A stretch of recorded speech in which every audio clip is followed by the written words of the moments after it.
Hey guys, it's Lance from CinematicGalaxy here again, and today I'm here to review the second Pixar film, A Bug's Life. Now, by the time A Bug's Life came around in 1998, the whole computer animated film thing was starting to catch around. It had been 3 years since the original Toy Story, and I'm thinking the only other computer animated film around other than Toy Story was Ants, which coincidentally starred ants as well. There were still a lot of traditionally animated films coming out, like Mulan and stuff like that, but the whole thing was kind of starting to slowly catch around. And A Bug's Life, this film really had a difficult task. Toy Story was such a huge hit, both financially and critically.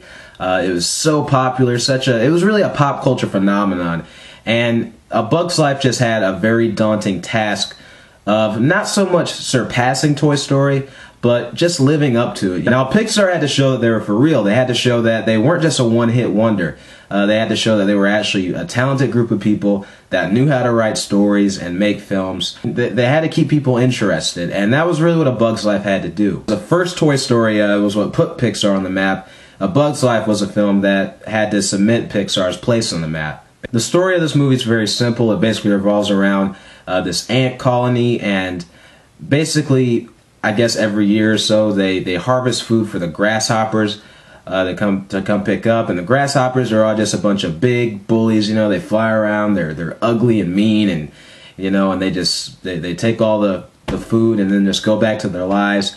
And basically, this year something goes wrong. Flick, who's the main character in the film, he's an ant, and he's very much kind of a goofball. You know, he's a dork, and he's very smart, but he's kind of an outcast socially. He doesn't really fit in. He basically messes up big and causes all the food to be gone, and when the grasshoppers arrive, there's no food. Now, they give the ants a certain amount of time to gather all the food again, and they're going to come back and get it, but Flick, he decides, I'm going to find a bunch of bugs that can stand against these grasshoppers and fight, because we're being oppressed and we need to take a stand. Now, A Bug's Life is often considered one of Pixar's weaker films. You know, the one that's considered the weakest is generally Cars, or I'm sure now it's Cars 2, but A Bug's Life is generally kind of grouped in there. And I really think that's kind of unfair, because while this movie might not be as powerful or as strong as some of the other Pixar films, I still love this movie. I think it's a very good film. I think this movie has a misfortune of being sandwiched between both Toy Story and Toy Story 2, and then you had films like Monsters, Inc. and The Incredibles and Finding Nemo come after it, and you know, just, you know, people love those movies so much, and this movie, while a very good film, compared to those films, to a lot of people, you know, it doesn't quite stand out as much, and I think that's why people consider it one of the weakest. But I don't really like to call it one of the weaker Pixar films, because I still think it's a strong film. It's just that those films are so great that this one might not be quite as good, but it's still very, very good. While this film definitely isn't Toy Story, it doesn't need to be. It's still a very good story on its own, and I'm glad that Pixar, they seem like they weren't even trying to make this the next Toy Story. They were just making a good story and, you know, good characters like they did the first time around.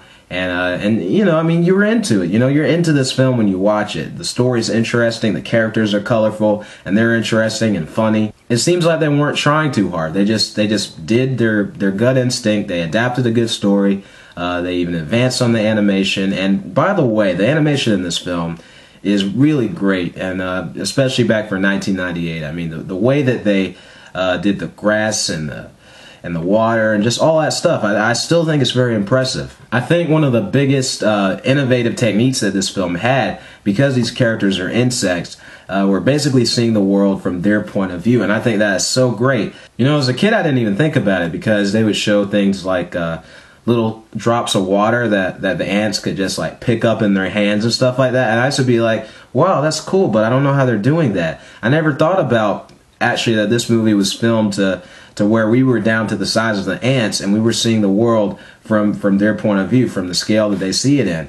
And boy, it just, wow, I can't even imagine looking at the world from that small of a point of view, but it's really incredible. Pixar actually did, they had these little cameras that could view the world like that. They had these little cameras, they put them in like grass and stuff, and basically they filmed like, you know, rocks and beads of grass and stuff like that, and all of it was just so much larger in scope from that point of view. So I mean, it's just amazing how much research they put into that to ultimately make this film more believable, I guess, from an ant's point of view. Anyway, again, as with Toy Story, the voice acting is very strong here.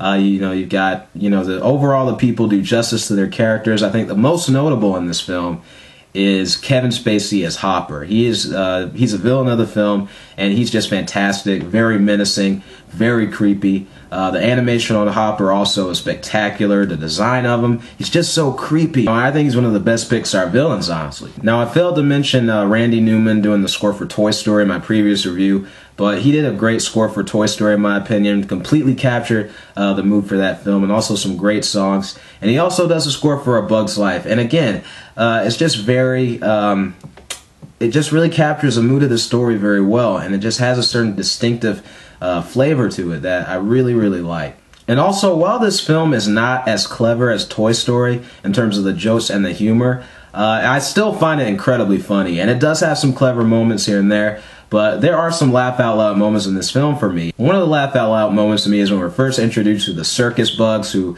you know, they're this troupe that Flick, he ends up thinking they're warrior bugs. But anyway, yeah, we first see them performing their act, and that whole act just had me busting out laughing. I was dying during that scene. It was so funny. And then also there's the part where, where they're going back. You know, when they're going back to the ant colony, all the circus bugs and Flick. And Flick says something about, like, wait till the grasshoppers get a load of you guys, or something like that. I don't know. And then he just throws back his head and laughs like, And there's another scene in this film where a mosquito orders a Bloody Mary from a bartender. And I just think that's hilarious. I think that's so funny. You know, again, stuff that flew right over my head as a kid.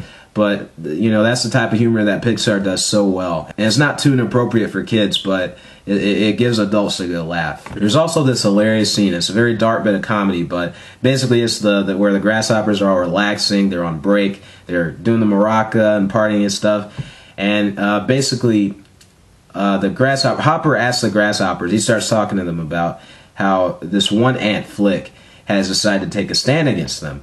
He takes some pebbles from this bottle, this big glass bottle, and starts tossing it at the grasshoppers and asks them, does that hurt? And they're all like, no, are you kidding me? That doesn't hurt. And then finally, he, because these are the grasshoppers that don't want to go back to the colony, and because they have enough food and everything.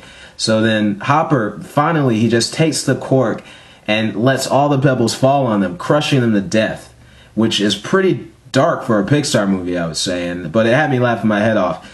And then he's, you know, they're all just scared and cowering and stuff. But that scene, not only is it funny, but it shows how intelligent Hopper is and how smart he is. He knows that the more ants take a stand against the grasshoppers, eventually they'll outnumber them and they'll be able to beat them. And I think that's a really smart thing for this movie. Look, again, I really love A Bug's Life. I don't think it's an instant classic quite like Toy Story or, you know, some of the other Pixar films, but I mean, it's a very good film. And it's just, you know, I mean, it kind of, people look at it as being weak because they're comparing it to some other really great Pixar films, but this is really a good film. It's not bad at all.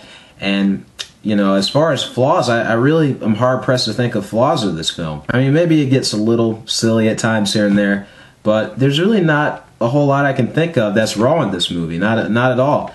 And I mean, I think all the characters are entertaining. We have all kinds of colorful characters. My favorites being the circus bugs. And also, this movie does have heart. And again, as I said in my previous review, heart is what really makes these movies. And Flick, you know, I'm just going to be honest. I can relate to Flick. You know, hopefully I'm not quite as bumbling as him, but I'm clumsy. You know, I've been a social outcast before in varying shades. I mean, I can kind of relate to him. You know, I can relate to feeling kind of isolated from everybody. But ultimately, Flick is a hero. You know, he does what's right. He's true to himself. He does what he needs to do. He doesn't quit. He doesn't stop. And, you know, and that's ultimately what I love about his character and what I love about this movie. Also, the climax of this film with the bird going after them and stuff is just very thrilling, very fun to watch. So taking everything into account, I'm going to give A Bug's Life an A-. It might not be one of my favorite Pixar films, but I can't really say it's one of my really least favorite either, because I really like this film a lot. And again, I think that considering that it was a follow-up to Toy Story, it just did a great job by being a good movie. Anyway, guys, let me know. Do you like A Bug's Life as much as I do? You think it's kind of underrated? Is it one of your favorite Pixar movies? You know, I know some people who really love this movie. And anyway, guys, stay tuned for my next reviews. And this is Lance with Cinematic Galaxy signing off.